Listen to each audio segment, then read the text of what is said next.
काला जादू। अपने बेटे रिशु के माथे से टपकते हुए पसीने को देखकर सविता की हालत खराब हो गई। ऐसा आज पहली बार नहीं हुआ जब रिशु नींद से घबराकर जागा है। हाय मेरा बच्चा, न जाने किसकी नजर लग गई है तुझे। जब से मेरे बच्चे ने 10वीं के एग्जाम में स्कूल टॉप किया है तब से रोज बुरे बुरे सपने आने लगे हैं। हाँ माँ, मैंने आज फिर से एक काले साए को देखा। वो यहीं मेरी आंखों के सामने खड़ा था। माँ मुझे बचा लो माँ। वो मुझसे कह रहा था कि मुझसे बदला लेगा। माँ कहीं ये प्रशांत। चुप कर, कैसी बात कर रहा है? दोबारा उसका नाम मत लेना। तुझे पता है ना, उस प्रशांत ने आत्महत्या कर ली, तो बार बार उसका नाम मत लिया कर। मम्मी, क्या सच में प्रशांत ने आत्महत्या की थी? चुप कर, बहुत सवाल पूछता है आजकल। और फिर रात के वक्त सविता के पूरे घर में एक अजीब सा काला धुआं छाने लगा। गहरी नींद में सोई सविता की जैसे ही आंख खुली उसका दम घुटने लगा। वो दौड़कर रिशु के रूम की तरफ गई जहां उसके दरवाजे पर घूमती एक काली परछाई देख वो बुरी तरह से घबरा गई। कौन है वहाँ? कौन है? सामने आओ। ये मैं हूँ, तुम्हारी काली करतूत।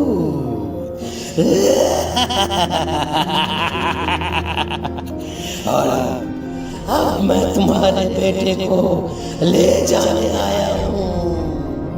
नहीं, मेरे बच्चे को छोड़ दो प्लीज। मेरे रिशु को कुछ मत करना। वो परछाई रिशु के कमरे में घुस जाती है। सविता भी उसके पीछे पीछे दौड़कर जाती है और देखती है कि अब वो साया साफ नजर आ रहा था। वो सर से पैर तक खून में सना हुआ था और उसके शरीर के सारे अंग कटे फटे हैं। क्या चाहिए तुम्हें? तुम जो बोलोगे मैं करूंगी, लेकिन मेरे रिशु को छोड़ दो। उस परछाई ने रिशु को गर्दन से पकड़कर दीवार के सहारे हवा में उछाल दिया। रिशु जोर जोर से चिल्लाने लगा। माँ बचाओ मुझे, बचा लो माँ। ये मुझे मार डालेगा। माँ मुझे बचा लो माँ। नहीं ऐसा मत करो। मुझे मार दो लेकिन मेरे बच्चे को छोड़ दो। मैं तुम्हारे आगे हाथ जोड़ती हूँ। वो परछाई रिशु को जमीन पर गिरा देती है और अचानक वहां से गायब हो जाती है। रिशु, मेरा बच्चा, तू ठीक तो है ना? कुछ बोल बेटा, क्या हुआ है तुझे? मैं ठीक हूँ माँ। क्या हुआ था यहाँ पर? कुछ नहीं बेटा, कुछ नहीं। तू परेशान मत हो। हम कल ही गांव के बाहर जो तांत्रिक महाराज रहते हैं उनके पास चलेंगे। ठीक है माँ, हम जल्द ही उनके पास चलेंगे। मुझे बहुत डर लग रहा है माँ। ये बार बार मुझे डरावने सपने आना, ये सब हमारे साथ क्यों हो रहा है माँ? अगले दिन सविता अपने बेटे रिशु को लेकर गांव के बाहर तांत्रिक के पास जाती है। जिस जगह पर तांत्रिक रहा करता था वो जगह बहुत डरावनी थी। चारों तरफ कंकाल और भूतियां नजर आ रही थी। गांव से दूर वीराने में उस जगह पर जोर से आंधी चल रही थी। रिशु ने डर कर अपनी माँ का हाथ पकड़ लिया। माँ मुझे बहुत डर लग रहा है। ये कैसी जगह है? देख बेटा, हमारे साथ जो कुछ भी हो रहा है उसका इलाज सिर्फ और सिर्फ ये तांत्रिक महाराज ही बता सकते हैं। अब यही है जो हमें प्रॉब्लम से बाहर निकाल सकते हैं। जैसे ही सविता और रिशु तांत्रिक की झोपड़ी के अंदर पहुंचे, वहां का नजारा देखकर उनकी आंखें फटी की फटी रह गई। तांत्रिक की झोपड़ी के अंदर कई सारे लोग अपनी गर्दन घुमा घुमा कर जोर जोर से चीख रहे थे। कौन हो तुम और यहाँ क्यों आई हो? महाराज, मेरे बेटे को कुछ दिनों से एक डरावनी काली परछाई नजर आती है और कल रात उसने मेरे बेटे पर हमला भी कर दिया।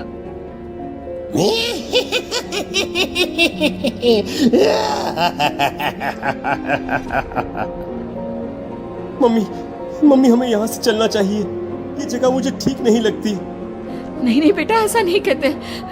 रुक जाओ, 2 मिनट के लिए रुक जाओ। क्या कहा? काली परछाई? तुम्हारे बेटे पर किसी काली परछाई ने हमला किया? हाँ महाराज, वो कह रही थी कि वो मेरे बेटे को कुछ कर देगी। कोई उपाय बताइए महाराज, मेरे बेटे के साथ कुछ गलत नहीं होना चाहिए। तुमने किसी दूसरे के साथ गलत किया है।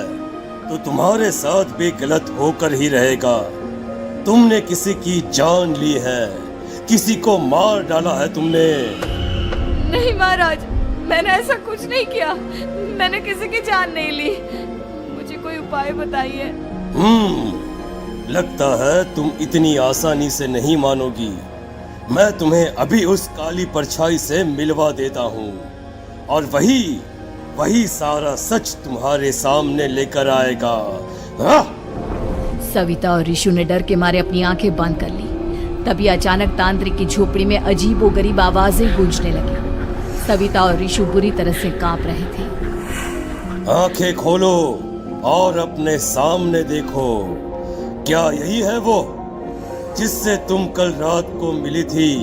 बताओ मुझे। हाँ, इसने कल रात मेरे बेटे के ऊपर हमला किया था। ये उसी लड़के की भटकती हुई आत्मा है जिसे कुछ दिन पहले तुमने मार डाला था। मम्मी ये महाराज क्या कह रहे हैं? क्या सच में आपने किसी की जान ली है, किसी को मार डाला है? अगर हाँ तो बताइए ना मम्मी, किसको मारा है आपने? किसको? तुम्हारी माँ इतनी आसानी से सच नहीं बताएगी बेटा। इसने एक बच्चे की जान ली है। कहीं उसका नाम प्रशांत तो नहीं महाराज? वो मेरा दोस्त है, मेरा मतलब मेरा पड़ोसी है। सही पहचाना। देखा सविता, तुम्हारा खुद का बेटा भी जानता है कि तुमने किसी के प्राणों की बलि चढ़ा दी और इसीलिए अब उसकी बुरी आत्मा तुम्हारे घर में भटकती है। मुझे माफ कर दीजिए महाराज, मुझसे बहुत बड़ी गलती हो गई। प्रशांत हमारे पड़ोसी का बेटा था। हर बार उसके नंबर मेरे बेटे से ज्यादा आते थे और इसलिए मैंने उसके कमरे के बाहर काला जादू किया था, पर मुझे नहीं पता था कि वो मर जाएगा। तुम्हारे उसी काले जादू वाली गुड़िया के अंदर एक बुरी आत्मा थी जिसने उस बच्चे के दिमाग पर बुरा असर कर दिया और उसी की वजह से उस लड़के ने अपनी बालकनी से कूदकर आत्महत्या कर ली। इसकी वजह सिर्फ और सिर्फ तुम हो, तुम। नहीं महाराज, जो कुछ भी हुआ मुझे नहीं पता था कि प्रशांत अपनी जान दे देगा। प्रशांत की आत्मा इस वक्त तुम्हारे सामने खड़ी है, हमसे बात करना चाहती है। बोलो क्या कहना चाहते हो? मैं जीना चाहता था, बड़ा होकर कुछ बनना चाहता था। आपके बेटे से मुझे कोई परेशानी नहीं थी। अरे वो तो मेरा अच्छा दोस्त था। मुझे माफ कर दो बेटा, मुझसे बहुत बड़ी गलती हो गई, मुझे माफ कर दो। माफ करने से मुझे वापस जिंदगी नहीं मिल जाएगी। मेरे माँ बाप आज भी मेरे लिए रोते हैं। आपने मेरे साथ बहुत गलत किया है, बहुत गलत। और तभी अचानक प्रशांत की आत्मा वहां से गायब हो जाती है। सविता जोर जोर से रोने लगती है। सुन लिया तुमने? ये तुम्हारे अपने ही किए हुए पाप हैं जो इस तरह से तुम्हारे सामने आ रहे हैं। माँ, ये आपने अच्छा नहीं किया। सिर्फ 10th बोर्ड के एग्जाम में मैं टॉप कर पाऊं, इसलिए आपने मेरे दोस्त के ऊपर काला जादू कर दिया। नहीं मम्मी, नहीं, अब हम कभी खुश नहीं रह पाएंगे, कभी नहीं। मेरे दोस्त की आत्मा को कभी शांति नहीं मिलेगी मम्मी, कभी नहीं। लेकिन मैंने जो कुछ भी किया सिर्फ तुम्हारे लिए किया। वो लड़का हमेशा फर्स्ट पोजीशन पर आ जाता था और इस वजह से हमेशा तुम्हारे मार्क्स कम पड़ते थे। मैंने तो सिर्फ उस पर एक छोटा सा काला जादू किया था बेटा। मुझे क्या पता था कि उसका ये नतीजा निकलेगा। जिस गुड़िया को तुमने उस लड़के के कमरे के दरवाजे पर लगाया था, दरअसल उसके अंदर एक बुरी आत्मा का प्रवेश हो गया था, जैसा कि अक्सर काला जादू करते समय हो जाता है। मुझे अपनी गलती का एहसास हो गया है। मैं प्रायश्चित करना चाहती हूँ, आप बताइए मैं क्या करूँ? प्रशांत के घर जाकर उस काली गुड़िया को वहां से निकालकर यहाँ लेकर आओ। मैं उसे आग में जलाकर राख कर दूंगा और उसके बाद प्रशांत की आत्मा को हमेशा के लिए मुक्ति मिल जाएगी। अगली रात सविता चुपचाप अपने पड़ोसी प्रशांत के घर जाती है। प्रशांत के माँ बाप प्रशांत की मौत के बाद उस घर को छोड़कर हमेशा के लिए वहां से चले गए थे।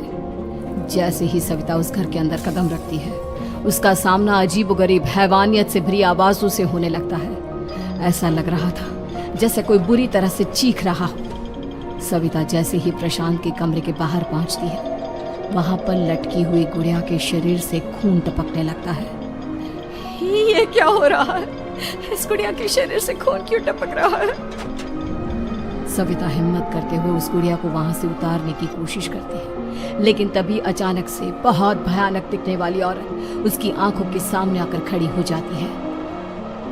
मैं यहाँ से कहीं नहीं जाऊंगी, और अगर तूने मुझे यहाँ से हटाने की कोशिश की तो मार डालूंगी मैं तुझे। नहीं नहीं, मुझे तुम्हें यहाँ से ले जाना ही होगा, नहीं तो मेरा बेटा, उसकी जान को खतरा है। मैं तुम्हें नहीं छोड़ सकती। अगर तुम्हारे अंदर हिम्मत है तो मुझे इस घर से बाहर ले जाकर दिखाओ। और ऐसा कहकर वो औरत सविता के ऊपर हमला कर देती है और उसे हवा में उछाल उछाल कर जमीन पर पटकती है। लेकिन तभी अचानक मौका देखकर सविता अपने हाथ में ली हुई सुई उसके हाथ में चुभो देती है। हाथ में सुई लगते ही वो औरत जमीन पर तड़पने लगती है। ये क्या किया तूने? ये क्या कर दिया? तुझे ऐसा नहीं करना चाहिए था। तांत्रिक ने मुझे कहा था कि तुझसे जीतने का सिर्फ यही एक तरीका है जिससे मैं अपने पापों का प्रायश्चित कर सकती हूँ और अपने बेटे की जान बचा सकती हूँ। और उसके बाद वो डरावनी दिखने वाली औरत एक छोटी सी जादुई गुड़िया में तब्दील हो गई और सविता ने उसे ले जाकर तांत्रिक को दे दिया। तांत्रिक ने जादुई गुड़िया को आग के हवाले कर दिया।